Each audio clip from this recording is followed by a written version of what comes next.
So there I sat, both boobs out, as this stranger fondled me.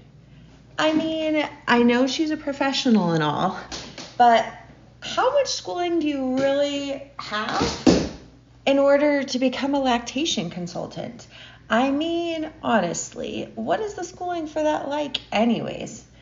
So, as this lactation consultant continues to fondle me to produce milk that my body had yet to produce, another stranger came in, and then another, and then another. This was becoming my life as I lived in this fishbowl called the NICU. Neonatal Intensive Care Unit was our home for over 500 days before transferring to a different floor where we prepared to bring our baby love home. Those days were some of the darkest and scariest of my life.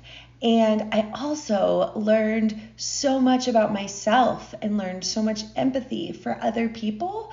And that was only accomplished through the life school that was the Neonatal Intensive Care Unit.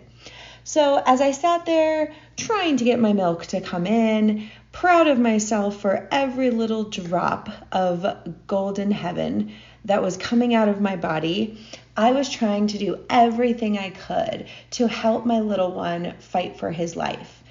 I felt helpless, honestly. There I was surrounded by all these beautiful nurses, completely equipped to care for my child, and I was trying to drip milk from my breasts. That was my big contribution. And he was intubated, so he couldn't even use it.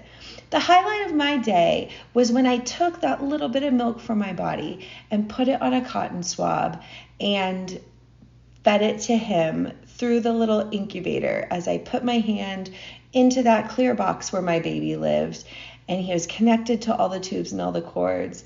I will never forget watching him suck on that little swab like crazy, as if he knew how hard I had worked to get it. And he knew that I was going to continue to try my hardest because I could see that it was nourishing him. Even that tiny little drop on a swab, it was what I could do to nourish him.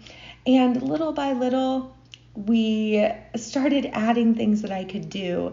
I didn't like to change his diaper because it was hard to fit my hands in the incubator, and he made these sad little faces, but I learned that I could rub the top of his head and it made his heart rate go down.